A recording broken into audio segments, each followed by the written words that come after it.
to the post-game show on KS 95.7 FM, brought to you by Robinson True Value. Terry Hinzman, head coach of the 11-0 Atlantic Trojan softball team. 16-4 win tonight. You jumped out with a lead. Kemper kind of threatened there in the ball game, but man, you guys ended up, you piled on 19 runs Friday and now 16 tonight. How'd this play out, Coach? Well, I mean, early on it was anybody's game.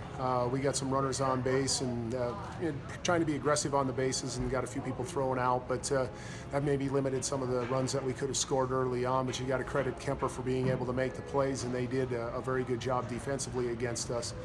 The Peters girl threw pretty well for most game. They did make a switch about midway through the game, and then eventually brought her back in. And she throws hard, which is something that was actually probably good for us to see, especially our middle order hitters. And I think you and I had talked on the Saturday sports show that we were hoping to see some harder throwers, see what our bottom of the order could do. And I thought we handled her pretty well.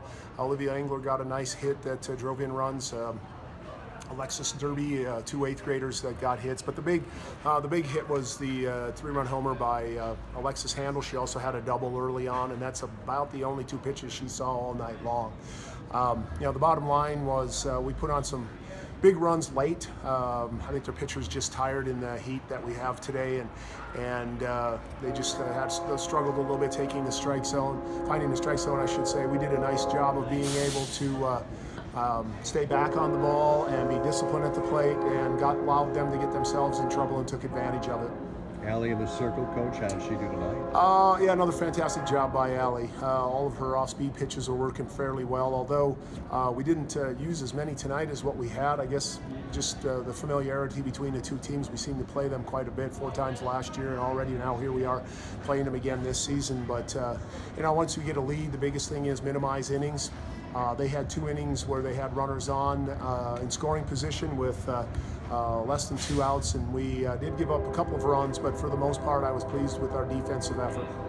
How many runs, how many hits in the ball game then? Well, I haven't totaled it up. You wanted me to come over here, and I saw the boys were done, and I wanted to beat Coach Schelling, but he's just a little quicker than I am.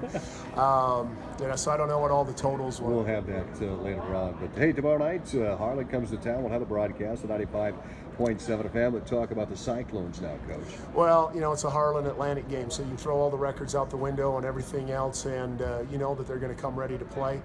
Morgan Shaben, I watched her a little bit over the weekend when they were down to our tournament. She's got all of her pitches working, and really in some instances I thought she was kept them in the ball games that they were in, just simply from the circle. So that's going to be a big test for us. The other thing that we have to do is continue to be patient at the plate, continue to find those pitches that we can drive, and stay defensively. Keep up our defense. Our defense has played stellar here the last couple of games. Coach, congratulations, 11-0 on the season. Good luck tomorrow night. Thank you.